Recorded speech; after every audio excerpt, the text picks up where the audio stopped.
Everybody, welcome to the next session of Virtual Global Spine. I'm Jonathan Rasouli.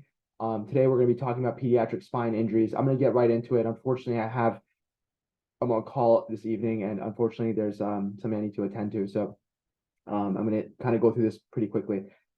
So as as neurosurgeons and orthopedic surgeons, we often deal with adults. And when we think of trauma, we generally 99% of trauma that I see is adult trauma. But periodically, we will get pediatric patients. And although for the most part, the principles are all the same as adults, it can be kind of tricky to know how to deal with these. And in particular, sometimes interpreting radiographs, because when with pediatric patients, there are things such as their spines have not have the spines have not matured yet. So you may see growth plates that may look like fractures, and in particular, certain patients who can develop PSI-WARA, which is spinal cord injury without radiographic abnormality, and it's something you have to keep in mind. So anyway, the objectives of this are basically the things I described. See some of the most common injury patterns, how to go through them.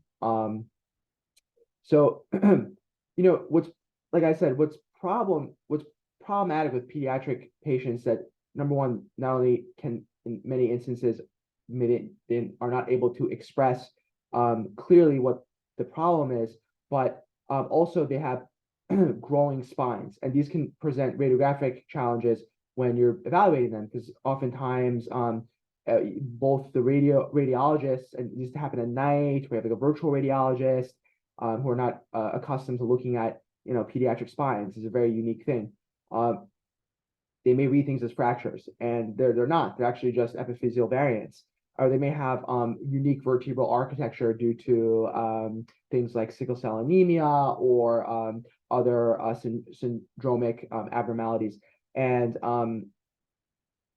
and because there's incomplete ossification at certain times of age, these again may also appear to be fractures. And remember, these patients they still have pretty significant ligamentous laxity. So hypermobility is kind of the rule here. They often, getting a flexion extension X-ray, we see a lot of movement of the atlantodental interval or other bones, and that may be read as a spondylolisthesis or dynamic, instability. When in reality, it's actually just normal ligamentous laxity. So starting from the top, working our way down, C1, we have three primary ossification sites. You have the anterior arch and neural arches, right? And the majority are not ossified. So until about year one, that's where the vast majority of them ossify. And then by year 7, the anterior arch fuses with the neural arches. So you can get the most common variant is the posterior arch that's not fused, and then that's in an adult, and that's read as being a posterior arch fracture versus non-union or non-fusion. But we get consulted anyway, so not much we can really do about that. So in terms of C2, again, working our way down, there are more ossification centers here. Instead of just 2, right, the anterior arch and the neural arches, you have 4 here. And in particular, the one that we care about is the odontoid, right? Because that often takes some time to ossify, and that can be looked at and appear to be a odontoid fracture, right? So the vast majority of these, until the kid's about 10 or 11 years old, these things can appear to be not ossified. So really, in kids under the age of 10, you may see all kinds of variants. And again, these can be read as fractures, but you can see how we know, look, they're so symmetric.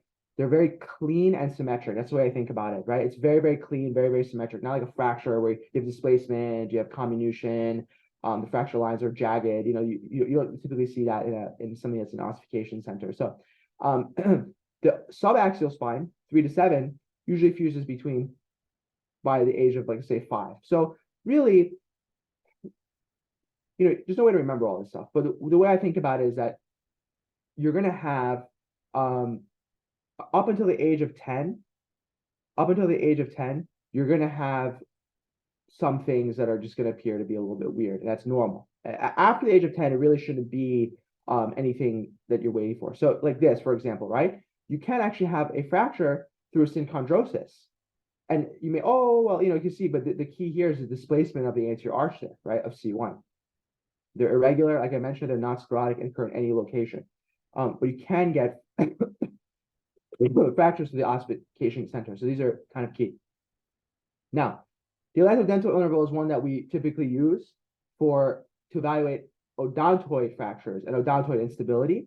But remember, in kids, usually what, less than 2 in adults? In kids, this can be there can be significant ligamentous laxity here. So this can go up to about like 4 or 5 millimeters. And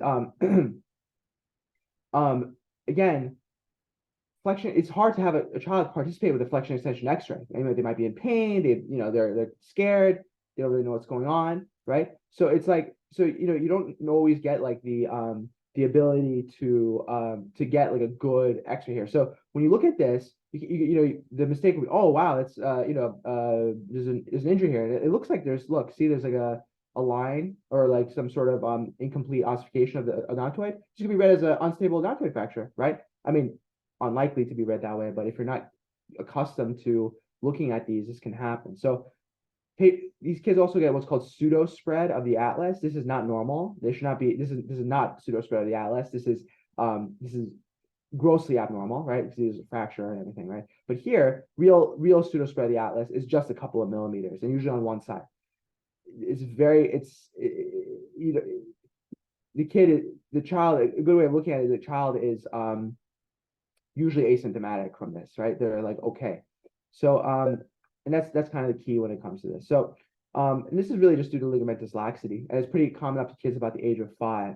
So, what we can see is that, there's incomplete ossification of the odontoid with pseudospread of the atlas, and it's all normal stuff versus a fracture. So, I mean, look, when in doubt, a CAT scan will alleviate all issues.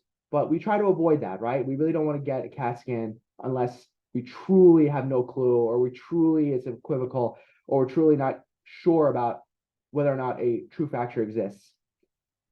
So another thing that may happen is C2-3 pseudo-subluxation. It looks as though C2 is sublux and C3, but again, this is a game of millimeters. If it's just, a couple of millimeters here and there, most of the time it's normal. But if it gets more than, let's say, 2, 3, 4 millimeters, this is usually abnormal, and usually you'll see a fracture associated with this.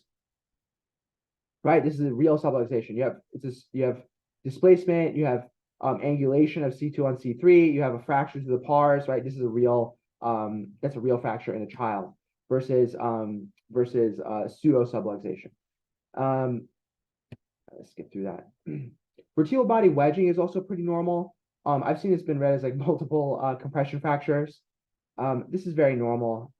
As the child gets older, the vertebral bodies square up, so they become much more mature. But they can have anterior wedging. It doesn't have to. It usually occurs at multiple sites, not just one. And that would be the difference between a wedge versus a compression fracture. And again, when in doubt, you have other imaging modalities. MRI can tell you whether or not there's stir signal or there's hyperintensity inside the body of the affected vertebra to see if there's actually injury there, there's edema there, right? So you can, when in doubt, MRI will be the next imaging modality. But we typically start off with an X-ray or a CAT scan in these patients. So this is what we're seeing first. And if these things are read as abnormal, especially in the middle of the night, it can be hard to get an MRI in some institutions. So you may have to know what's normal, what's abnormal. So again, kind of to summarize what I'm talking about, right? As they age, but basically by 10 years, by age of 10, everything is pretty much quote unquote normal. Okay. Anything before then is kind of free game. They're all variants, right? Expect to see some abnormalities in any child less than the age of 10. But over age of 10, they're basically adults at that point, especially if they've completely undergone puberty. Now, let's say a child comes in, how do we immobilize their spine, right? I mean, most of the time the collars may be too small or too big. It's hard to get them there. And in particular with children, because of the occiput, right? They have a pretty significant occiput. Putting them on a flat board can be bad. They can very quickly develop sores and ulcers, especially if they're unconscious. So it's actually recommended that there's occipital recess or possibly just to elevate the thoracic spine in children who are less than 8, because we want to prevent flexion of their neck to get better neutral alignment of these kids' spine. The thoracic elevation tends to be easier. There are not too many occipital recesses in the boards that I've seen. So again, and the child's usually crying, and it's a very difficult situation. The parents are upset. They're not able to adequately express what's going on.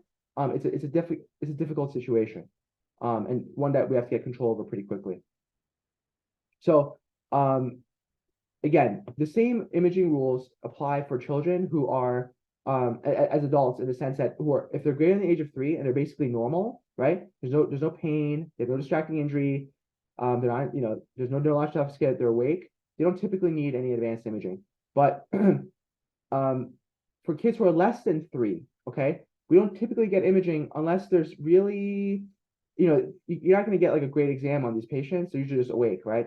And so it's more reliant on whether or not they're awake and kind of like observe, you can kind of observe them and see whether or not they look okay. If they're like in a ton of pain and they may have evidence of traumatic brain injury, you typically have to get more imaging with this. Now, what to do? There's always a question of whether we start with X-ray versus CAT scan in these patients, right? If there's truly a indication for evaluation, really the best evaluation is a CAT scan. It will catch everything. It will look in the grand scheme of that child's life. It's not going to be that much radiation. You can always do a low dose CAT scan as well too, because all you're looking at is really the bony anatomy, right? And then if they have anything that looks abnormal, the next imaging modality is an MRI. So you really have to see everything from C1 to T1 in these patients. It doesn't tend to be too difficult. If the patients are normal and the imaging is relatively normal, then we typically just watch their neurologic exam, see if there's anything that seems different as they improve from the injury. But if there's any doubt, we may need to follow that up with MRI and potentially rigid immobilization. Again, it's very difficult to have these patients participate in this. A child is scared, they're in pain, the parents are upset. It's going to be difficult to have them participate in many instances. Now, again, when you're looking at the lateral radiospine radiograph, I always default to the four lines, anterior, posterior, spinal laminar, and spinous process lines, right? And these can be really helpful. I mean, just to see if you see a step off or something that looks abnormal, these can be very, very helpful, just to kind of help to guide you. It's just you start there and you move your way up. And right here you can see how the posterior vertebral body line and the spinal laminar line are kind of off, and that can clue your eye into an injury. A lot of things can be missed. Now, in the setting of atlanto-occipital dislocation, really, you have many different lines to look at, and these can be difficult to evaluate as well because, in children there is more leeway for the actual ligamentous laxity, so you can actually have more there. But really, what I like to look at is the distance between the occipital condyle and the C1 lateral mass. That's a very, very good way on CAT scan. It's a very good way to see whether or not there's atlanto-occipital dislocation. ADI is helpful, but remember you have to give some room. Excuse me. You have to give some room for ligamentous laxity as well. Now, the vast majority of trauma in the kids occurs in the cervical spine, like 80% of it. Now, you can get thoracolumbar trauma in kids as well. Depends on the mechanism of the injury and what's going on. But the vast majority is going to be cervical spine trauma.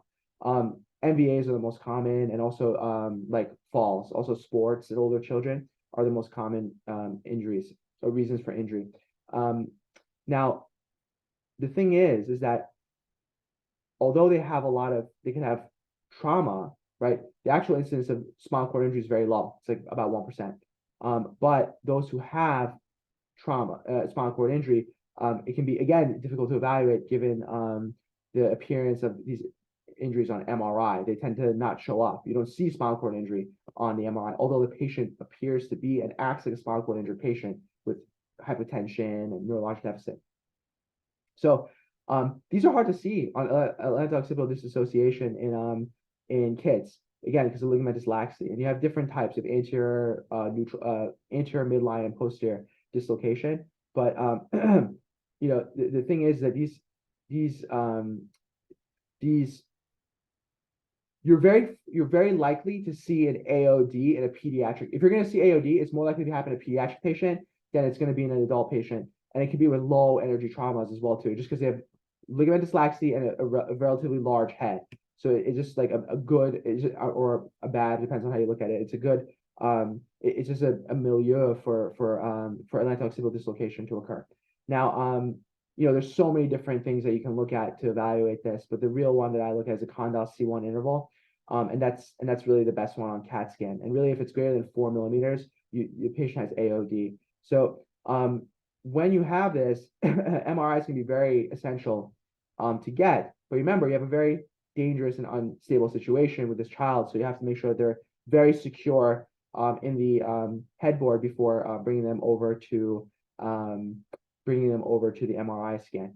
And mortality or meteoric deficit can be upwards of 50% in these patients. It's very, very, very key.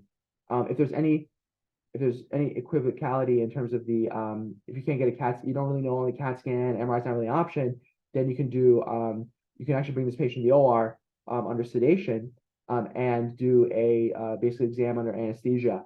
And you know, you just get a fluoroscopy in there, and you just basically move the head in certain directions and look at exactly what you want to see is essentially the condyle C1 ratio, and see if or the distance, and see if there's any displacement. So you know, you flex, you extend, you look on fluoroscopy, and then if there's no abnormal movement, you put a little gentle distraction on there. And if there's really any abnormality, then this atlanto-occipital dissociation. The treatment, the mainstay treatment is occipital cervical fusion. There are newer, rather than, you know, the typical occipital keel plate with lateral mass screws and rods, there are other options that exist, such as wiring and things like this, because these patients all fuse basically. So these tend to be slightly easier to put in. You know, they have basically other options, not just an occipital keel to fuse these patients. And typically after they heal up, you can actually take the instrumentation out. It doesn't have to stay there forever. Atlantoaxial instability is much more common in these patients for multiple reasons. It can be from you know, trauma. It can also be from autoimmune induced, from Grizzle syndrome. That's one that they like on the boards, is to ask about that. And the typical appearance is the cock robin appearance, where the head is turned like this. Now, if closed reduction is really the mainstay treatment here under anesthesia, if it's possible, if not, then closed reduction followed by external mobilization, typically with a halo, but nowadays people are moving away from that, just putting in a rigid collar and getting frequent x-rays. If they can't maintain reduction in an orthosis or an orthotic, then C1-2 is typically C1-2 fusion is typically the way to go. So with rotary subluxation, this is different. This is caused by almost like an autoimmune type thing. I talked about a Grizzle syndrome. Typically, the mainstay treatment for this is medication. You give medication to relax the posterior musculature of the neck, such as Valium or Robaxin, and this will relax and in almost 80% of cases reduce the patient naturally. Now, if that doesn't work, typically a closed reduction will be the next step. These can be difficult. These can be very difficult. And the best is really a halo brace with weights placed on, rather than Gardner-Wells, because you really want to get that full circumferential distraction, not just at 2 points. And again, this is kind of tricky because, again, the child, you know, you want this ideally when the child awake, but that can be almost impossible to do. You know, not that many children who can tolerate this. Odontoid fractures are rare. It's typically a flexion type injury. And the key is really to distinguish this between ossification and, you know, lack of ossification. Lower cervical spine injuries, again, are pretty rare in children. What we do is we typically use the SLIC criteria as the same thing. That being looking at the morphology, the discal ligamentous complex, and the neurology of the patient, and let that kind of guide whether or not they need a surgical patients. Remember, with distraction type injuries, by definition, this is surgical, right? Distraction, you get 3 points. That's disrupted by definition, right? And then so already you're at 6 points. That's already past 4. So that guides surgical decision making there. Let's skip that. So cervical spondylolysis is typically can be seen in patients. You have a 6-7, right? This can be congenital absence of the pars. It can also be just acquired. And what we typically do for these is conservative management. Usually these patients are asymptomatic, but if they have if they're symptomatic, then we can do an ACDF for these patients. Halo mobilization is not preferred in pediatric patients for multiple reasons. They're very thin skulls, and the kids don't tolerate this well, just like older adults. But if you have to do this, the key is very close follow-up, and in a patient who is very good, with parents who are able to follow up and know how to handle things and know how to potentially tighten the screws and not use too much torque, because you don't want to end up torquing out the screw and then causing a skull fracture. With the thoracolumbar spine traumas, these are much rarer in children less than 8 years. They're very frequently associated with polytrauma and head injuries. And really what the key thing here is to look at, the same things, the ossification centers, but really the key thing here is the imaging, right? So if these are patients who, now you're talking about who might present with Saiwara, and also cervical spine patients, but in particular thoracolumbar patients. Now, with these patients, again, we use the TLX criteria as the same as for adults. It's not much different, but the key here is that you can see wedging of the vertebral bodies. There can be conditions such as Shorman's kyphosis, where they have wedging of the vertebral bodies, and that can appear as compression fractures and be read as compression fractures. So if there's any doubt, the next imaging modality will be MRI. Now, patients can develop burst fractures. They can develop all kinds of things. The key here is conservative management tends to be the best for these patients. If they're neurologically intact with a morphologically stable injury, then these patients, the best thing is really bracing and close follow-up. Alternatively, if there's any doubt, because this can be kind of tricky, right? I mean, you're always worried whether or not, what if they fall at home, something happens, they become paraplegic all of a sudden, right? You can do percutaneous instrumentation and potential removal of the hardware 8 to 12 months later. That tends to be my preferred treatment algorithm here, especially in patients who are intact and have radiographically kind of iffy imaging. My preference is internal bracing or just percutaneous instrumentation with possible removal about a year later. Okay. Now with basically the treatment is all the same depending. We have flexion distraction or flexion, fracture dislocations. It's going to be the mainstay is pedicle screw instrumentation plus minus fusion. Generally not fusion. Generally you're percutaneously instrumenting these patients, getting them the proper reduction, and then doing intensive rehabilitation and physical therapy afterwards. And these patients do very well. They do very, very well. Now, in terms of I'm going to skip all this stuff. Okay, so I want to talk about this for Saiwara. Now, for patients who have these pediatric patients, they can come with myelopathy or a spinal cord injury, signs of spinal cord injury, but you get an MRI and it looks completely normal. And the thing is that these patients will look like spinal cord injury patients. They're hypotensive. They have some sort of neurologic deficit on exam. These are shouldn't be taken lightly in pediatric patients. Like pediatric patients will never lie to you. They'll never malinger. They're true. If they have weakness, that's true weakness, and it needs to be evaluated. So you should treat it, even if the MRI comes back normal, it should be treated as like a spinal cord injury. So typically, this is due to just ligamentous laxity. Typically, these patients can do just fine with external bracing and avoidance of high-risk activities for up to, say, 6 months. But really, the key is not to miss it and treat it. Steroids is controversial. That's for a topic for another talk. But generally, the general consensus is that we're moving away from that, not really doing it anymore.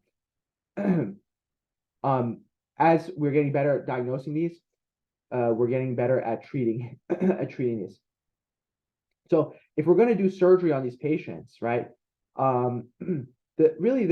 Basically the same adult operative techniques are used. So we're doing the same things: fusions, ACDS, posterior instrumentation fusion with let's say in the cervical spine, lateral mass screws and rods, pedicle screws and rods in the thoracolumbar spine. As I mentioned before, this is an alternative to your traditional occipital keel plates called Sanger cables. These can be used for like young kids with cobalt chrome rods to kind of stabilize this junction, and it's pretty easy. I've done one of these.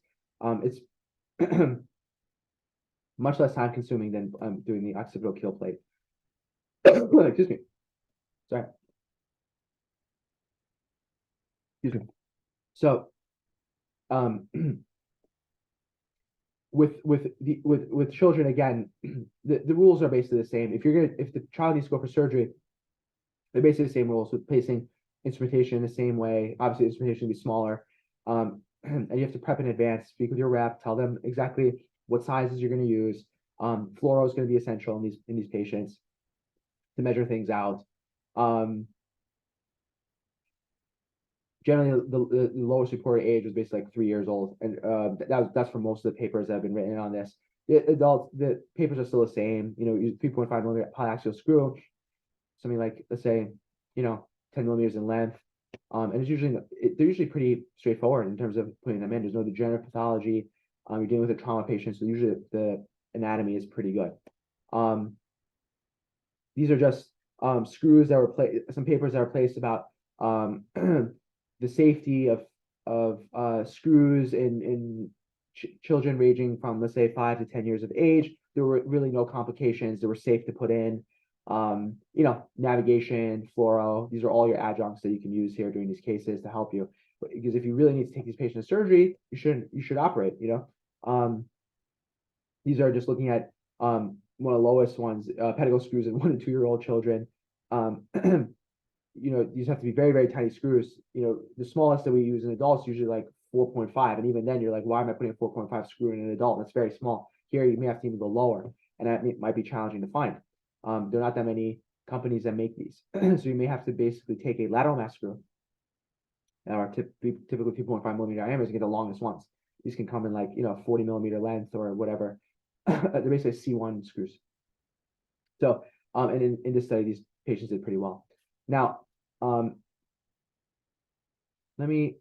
I apologize because I wanted to actually end a bit early, and I'm ending right on the time that I wanted to end. So, right. So good question from Anoop Thomas. So, how does short-term pedicle screw fixation affect the growth of kids? So it's a great question. In this study where they put, essentially the term was to fuse, they still got anterior growth, and they still got good growth despite the instrumentation in the thoracolumbar spine. Now, that being said, because these children are going to grow and you have an area of essentially immobilization in this spine, the goal should be, if at all possible, to remove this instrumentation when safe. Remember, in the trauma patients, they have very good healthy bone that's been injured, so they tend to fuse. So you have to get, what I do for these patients is I get close follow-up, I image them periodically, and I try to get the screws out somewhere between 9 and 12 months. I get a CAT scan right around that time. I make sure everything's nice and healed up. They look good. And then if they're looking good, I take them back and I take the instrumentation out. Right around that time, if they're going to pseudo, that's right around the time they're going to pseudo. So, but that typically doesn't happen. They usually fuse. So you want to get that out as soon as possible. I would argue that I will take the possibility and theoretical risk of less adult growth versus instability and spinal cord injury now. You got to treat that now. Get the spine in the worst case scenario decompressed, realigned, instrumented, and stabilized, as Dr. Baj would say. That's the goal. Once that happens, everything else is secondary, right? Because you don't really know. Maybe they achieve normal growth. You don't really know. So, and there's not great literature, but in general, most literature supports conservative management most of the time, and if at all possible, take out the instrumentation when safe, if ever safe. That was a big review. Everyone still with me? Okay. Any questions? Because unfortunately I kind of have to end this a little bit early today. Are there any questions? Anybody have anything they want to ask? Remember, these are not these are not common injuries. If I even see three, I'm good. I don't want to jinx myself. I'm on call, but if I only see a handful a year, and vast majority are non-operative, right? So it's rare. It's very rare, but it can happen. It can certainly happen, and when it does, I would say generally the best thing is if the patient is alert and awake and has a good exam, and you're not too sure, I would get the radiographic study read by an experienced neuroradiologist, because typically at night you have virtual radiologists. They're not experienced at reading these, and they can read fractures and things that can guide you in the wrong way. If there's doubt and the patient's stable and can wait till the morning, see what's going on, have your dedicated team read this and see what they think. Vast majority of these are just non-ossification of ossification centers. If there's truly an injury, err towards conservative management. But if things are grossly unstable, there's spinal cord injury, neurologic deficit, you would just treat this patient like an adult, take them for whatever you need to do. We elaborate once more. Yes. Okay. So let me go back. Okay. So this is an alternative. The question is, can you elaborate more on this technique? Okay. So this is a this is a fiber wire. It's called Arthrex. So this is the same wire we would use for that I would use for C12. I take a little piece of rib and wedge it between the posterior arch of C1 and C2 and wire that. It's the same wire. So what you basically do is you create, now remember the foramen magnum and the occipital bone, these things are like 2 millimeters in thickness. They're super duper thin. And in these patients, you remember, you're only doing this technique I'm showing you in like very young patients, right? You're able to make these small burr holes in the occipital bone, and you can just basically feed it. It's almost translucent. You can see through this. You can see with a guide, you can get it through the foramen magnum and just kind of link them up and just wire them in. So you don't really have to put screws in to the bone. That's what you're trying to avoid here. So it's a little scary, but it's pretty easy. So essentially what you do is you create a little burr hole. You can just see it on the picture. It's pretty self-explanatory. Create a little burr hole in occipital bone here, one here. You feed the guide wire through, or the wire, and just crimp it down. So you do this on both sides. You just do the same thing. You go, just around the lamina on both sides. At C1, you don't have to worry about the vertebral artery. And you do the same thing at C2, and then basically you place a lateral mass screw at C3 when feasible. This is